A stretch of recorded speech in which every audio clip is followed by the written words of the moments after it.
Hola, ¿qué tal? Soy Lizeth García, soy instructora del Departamento de Salud Digital y bueno, en esta cápsula vamos a ver alfabetización digital en y para la salud y gobernanza de datos en salud.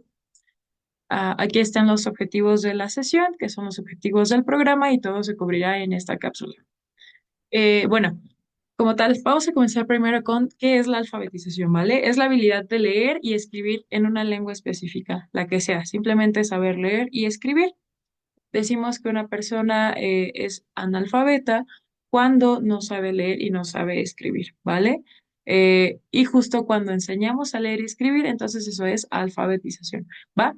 Ahora, en este sentido, la alfabetización digital va a ser retóricamente un saber leer y escribir, pero aplicado en tecnología, ¿vale? Acceder, gestionar, comprender, poder evaluar. em, Comunicar todas estas tecnologías o estos recursos digitales que vamos a contar y puede tener diferentes fines, fines educativos, fines a lo mejor institucionales. En este caso, por ejemplo, van a ser fines en salud, ¿vale? Más hacia el área médica. ¿Y por qué es importante esto? Porque la alfabetización va a empoderar y va a liberar a las personas. Porque Francis Bacon, un filósofo, decía que el conocimiento es poder. Por eso es que este tipo de la alfabetización va a empoderar y va a liberar a las personas, en este caso a nuestros pacientes, ¿vale? El poseer información sobre su enfermedad, entenderla, acceder a estos recursos digitales que le van a ayudar a mejorar esta parte, puede hacer un mejor pronóstico a nuestros pacientes. Ahora, les había mencionado que al inicio que el tema es alfabetización en y para la salud, ¿vale? Entonces hice un meme aquí, yo espero que al final o de esta sesión puedan entenderlo bien, pero bueno, aquí lo dejo. Eh, bueno, ¿cuál es la diferencia de la alfabetización digital en salud y para la salud? En el caso de salud va a estar enfocada hacia el personal médico, ¿vale? El personal de salud, enfermería, paramédicos, médicos. Y la alfabetización digital para la salud va a ser enfocada hacia los pacientes, como les comentaba, hay pacientes con P de pacientes, para que se acuerden, no se les olvide. Este, y bueno, esta alfabetización digital en salud van a ser, por ejemplo, congresos, conferencias, simulaciones, el uso de la inteligencia artificial por parte del personal médico, no solamente en el tratamiento de pacientes, sino también durante su entrenamiento y su formación, ¿vale? Es por eso que desde etapas tempranas, como lo son ustedes en segundo año, tengan acceso a contenidos como los que enseñamos en la materia de informática biomédica, porque de esta forma ustedes ya van a ir conociendo la telemedicina, para qué sirve, cómo se utiliza, los fines, el uso de la inteligencia artificial, como revisamos en sesiones anteriores, todo con el fin, obviamente, de tratar a nuestros pacientes de la mejor forma.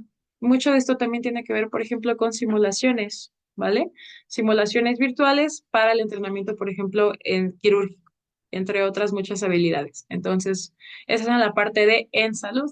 Y para la salud vamos a tener, en este caso, hacer una medicina participativa, es decir, que el paciente se involucre en su tratamiento, en su seguimiento, sobre todo, y que las dudas que llegue a tener estén más en comunicación con estos recursos digitales para que haya un mejor apego terapéutico y obviamente les comentaba un mejor pronóstico, ¿vale? Dos ejemplos muy rápidos sobre por qué es importante la alfabetización en salud y para la salud. Del lado izquierdo vamos a tener un ejemplo de alfabetización digital en salud. En este sentido, si ustedes se acuerdan, allá por 2019, cuando empezó la pandemia, pues empezaron a salir distintos estudios, ¿no? Distintos métodos, incluso no científicos, como tómense cloro y todo eso, ¿no? Ya se acordarán. Entonces, una de las cosas que surgió fue el tratamiento de ivermectina,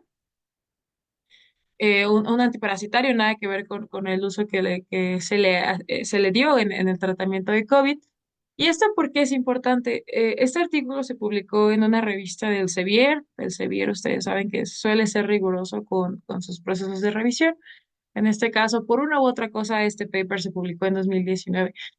¿Por qué es importante? Los doctores o el personal médico que accedió a leer este paper, a leer este artículo, eh, muchas personas lo tomaron como si fuera la guía o, oh, salió un artículo y entonces por eso le voy a empezar a dar ivermectina a mis pacientes. Salió un artículo sobre que, no sé, bueno, no creo que haya salido un artículo, pero dióxido de cloro para el tratamiento del COVID, ¿saben? O sea, si nosotros como médicos, por eso es en salud, no sabemos identificar bien si un estudio está bien hecho, si no sabemos manejar a lo mejor incluso inteligencia artificial y preguntarle, oye, este artículo está bien diseñado, ¿saben? Si no nos involucramos con las herramientas digitales que tenemos, si no utilizamos recursos digitales para a lo mejor aprender a leer un artículo, saber que a lo mejor puede tener sesgos, puede estar más mal hecho. Si no vemos con este ojo crítico todo lo que estamos expuestos, aún sea un artículo publicado en una revista científica, entonces podemos estar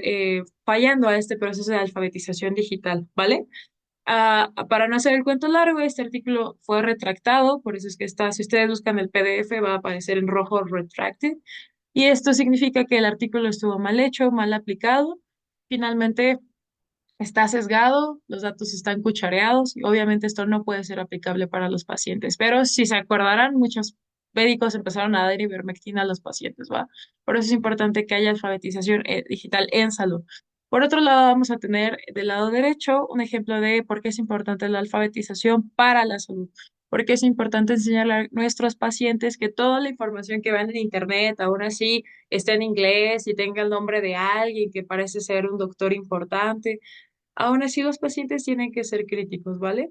En este caso, no sé si han escuchado el mito, porque es un mito, de que las vacunas causan autismo, ¿vale?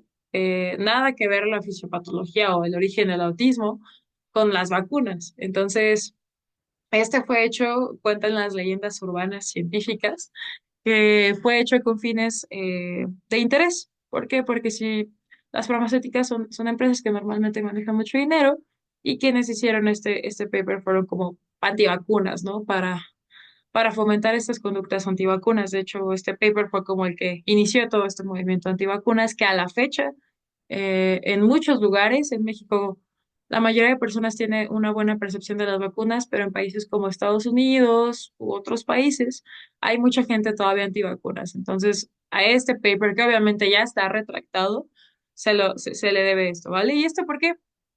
Este paper lo hicieron doctores que vieron que en pacientes, primero era un grupo muy chiquito, relacionaron cosas que no eran o que no tenían que ver, solo seleccionaron pacientes con autismo y reportaron, si ustedes le dan una ley de este artículo, literalmente que los pacientes eh, pues, que fueron vacunados tenían autismo, entonces, o desarrollaron autismo. Entonces, bueno, obviamente esto no puede ser aplicable en la realidad, pero bueno, fue publicada en una revista Lancet, una de las más pues prestigiosas de la medicina, pero aún sea en la revista más importante, aún sea en Nature, lo que ustedes sean, ustedes no se pueden confiar ciegamente en los resultados, en lo que alguien diga, en lo que un experto haga, siempre hay que ser críticos. Y más con la información que nos encontramos digitalmente. Y no solo nosotros, en este caso la derecha, ¿por qué digo que es para la salud? Porque a la fecha todavía hay pacientes que piensan que las vacunas causan autismo y no vacunan a sus niños, ¿vale? Y entonces por eso es que debemos educar a los pacientes y decirles que no todo lo que van en internet es real, no porque una persona diga que es doctor lo es, siempre hay que evaluar y criticar y ver a quiénes están leyendo los pacientes, sobre todo los pacientes, porque son muy dados como a creer en fake news de medicina, que tenga realmente una cédula la persona que esté hablando de esos temas. Y bueno, es por eso que tenemos que educar a nuestros pacientes, sobre todo porque puede ser perjudicial para su salud, como lo es no vacunar a los niños. Ahora, ¿cuáles son los ejes de la salud digital inclusiva? Accesibilidad, es decir, que todos, sin importar su estatus social, económico, cultural, sus capacidades físicas, cognitivas, puedan acceder todos a entenderlo, ¿vale?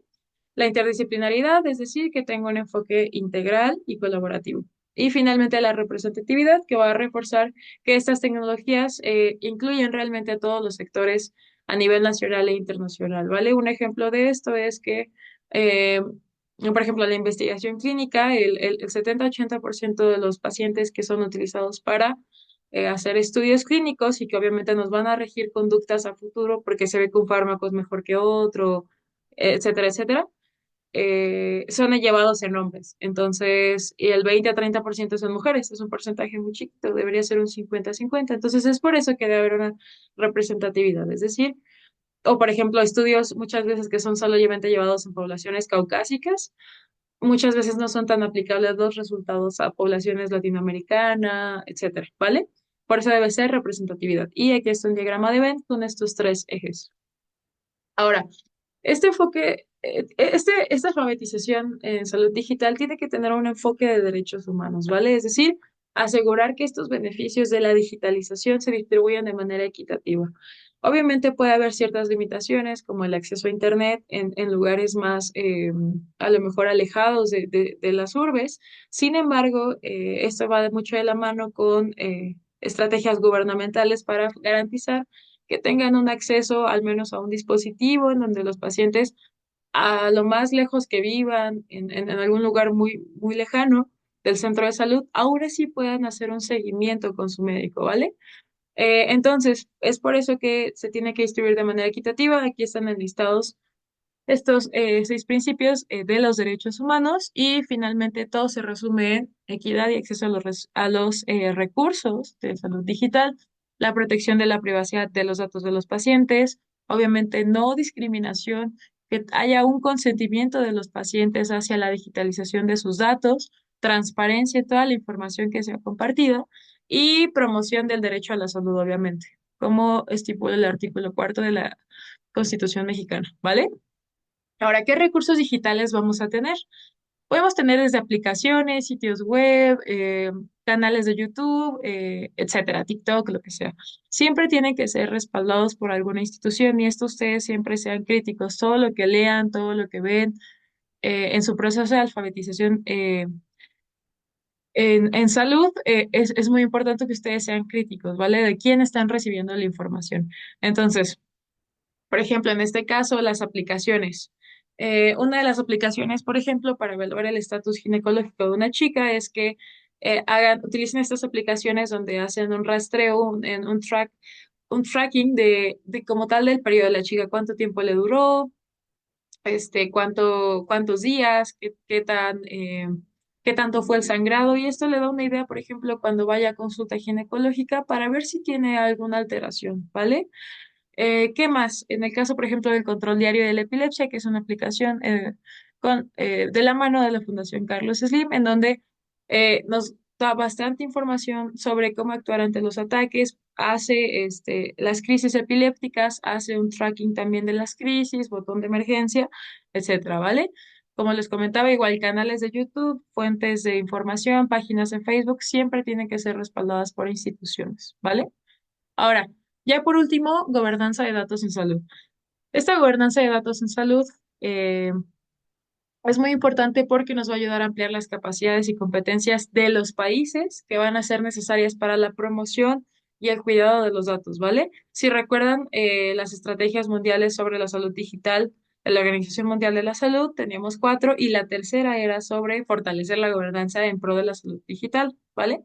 Entonces, esto nos va a establecer tanto cómo deben ser manejados los datos como qué datos clínicos son esenciales para la toma de decisiones informadas, ¿vale? En este sentido, vamos a tener a tres organizaciones mundiales que nos proponen cuáles son los datos sanitarios más relevantes. En el primer caso, vamos a tener a la Organización Mundial de la Salud. Nos habla de datos demográficos, como una ficha de identificación, sexo, edad, vivienda, etcétera. Historial clínico, como los antecedentes personales patológicos. Datos del estilo de vida, como los antecedentes personales no patológicos en una historia clínica, ejercicio, dieta, hábitos de sueño, ocio, etcétera y resultados de pruebas diagnósticas. Por otro lado, tenemos a la institución National Institutes of Health, en donde nos va a manejar que tenemos datos clínicos específicos como signos vitales, biomarcadores, resultados de laboratorio. Aquí ya nos incluye datos genómicos y moleculares, dirigiéndonos más hacia un enfoque de medicina personalizada y datos de respuesta a tratamiento. Este último dato, bueno, este de datos genómicos y datos de respuesta a tratamiento es muy interesante. Por ejemplo, en algunos tipos de cáncer, si se hace un estudio genómico del tumor y se dan cuenta que a lo mejor expresa tal gen o es positivo a tales receptores, va a tener cierto tipo de tratamiento y nos puede ayudar a que ya tenga un mejor pronóstico, ¿vale? El paciente. Finalmente tenemos a la European Medicine Agency, que nos va a evaluar los datos de seguridad del medicamento, datos de eficacia del tratamiento y datos poblacionales específicos. Esto va a estar más aplicado hacia la evaluación en ensayos clínicos de diferentes medicamentos o estrategias e intervenciones, ¿vale? Y bueno, ya por último vamos a tener a la gobernanza de datos y normatividad. Aquí vamos a tener cuatro entre leyes y normas que nos van a ayudar al manejo de estos datos, ¿vale? La primera va a ser la Ley General de Protección de Datos Personales en posesión de sujetos obligados, la NOM 24, Ley Federal de Protección de Datos Personales en posesión de particulares y Marco Ético y Lineamientos Internacionales de la Gobernanza de Datos. Vamos a empezar. Este último, el marco ético que les acabo de mencionar, tiene un origen europeo, pero por su universalidad puede ser aplicado en cualquier país. Y finalmente nos habla de que los pacientes deben de saber por qué están siendo recolectados sus datos, para qué fin, y solo se deben de ser utilizados para el fin por el que fueron recolectados. El paciente siempre tiene que estar consciente de qué se está haciendo con sus datos y por qué. En el caso de la Ley Federal de Protección de Datos Personales, en posesión de los particulares, nos habla de tienen que haber principios de licitud, consentimiento, calidad, lealtad y establecer una finalidad de la utilización de estos datos, ¿vale? Vamos a tener a la NOM 24, que nos va a hablar del registro, un poco del registro electrónico en salud. Y esto tiene un fin también importante para el intercambio de datos interinstitucional, ¿vale? Entre institución e institución que puedan compartirse, pero obviamente todo esto es con consentimiento del paciente. Y la primera, la Ley General de Protección de Datos Personales en posesión de sujetos obligados.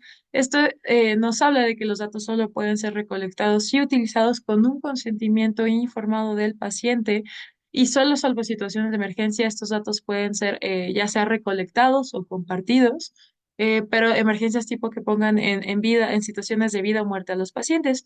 Y aquí podemos utilizar, y se menciona la estrategia ARCO, que dependiendo de la letra es lo que nos va a decir. Es decir, que los pacientes pueden A, de acceder, R, de rectificar, C, de cancelar y O, de oponerse al tratamiento de sus datos en cualquier momento. No tiene como alguna temporalidad. En cualquier momento los pacientes pueden evitar, acceder, rectificar, cancelar u oponerse al tratamiento de sus datos, ¿vale? Entonces es muy importante que ustedes lo conozcan porque